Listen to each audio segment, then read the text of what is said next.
Welcome to Mama Jasmine's Food Journey. If this is your first time to the channel, I want to say welcome.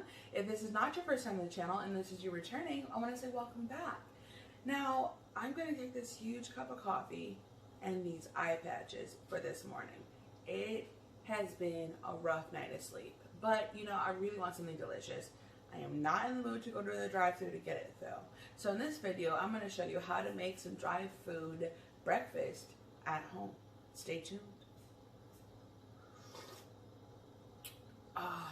Yeah, I'm definitely going to need some of that.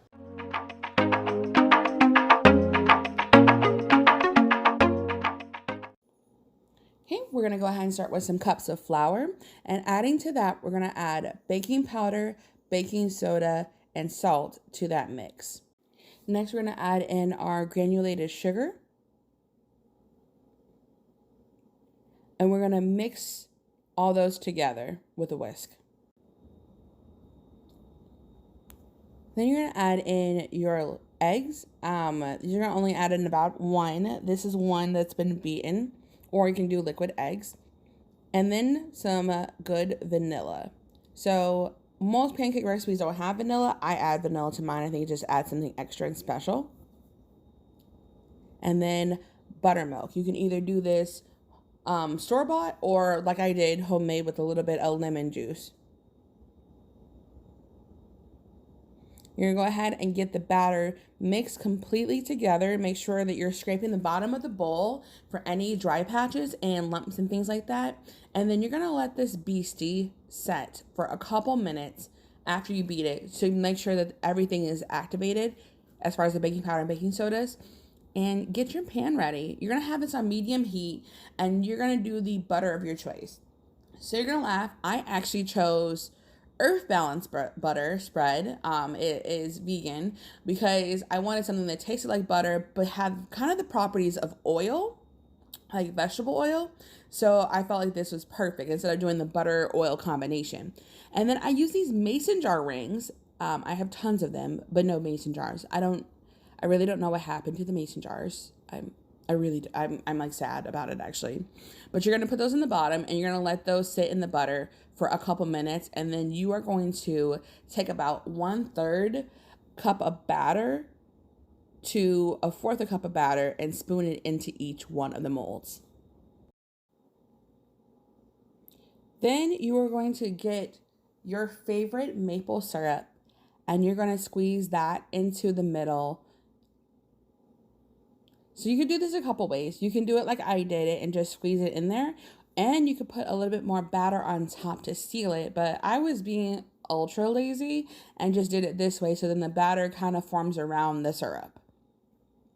I unsuccessfully tried to freeze the maple syrup. It just didn't work. Don't even try it. Just do it this way. It will save you a lot of headache. And then you're going to put a lid on top of this because you want to kind of souffle the pancake a bit. So once it gets nice and bubbly and has risen a little bit, you're going to remove the rings from the pancakes. And don't be hurt. It's going to be okay if the batter spills over once you do this. The point was to get just like a rough estimate of how big you wanted it so the pancakes didn't spread too far for you to have a nice good sized sandwich. And if you notice, if you're struggling to get the ring off, don't worry, just take a spatula and wiggle it off, the excess pieces, and scrape it off. Be careful when you flip.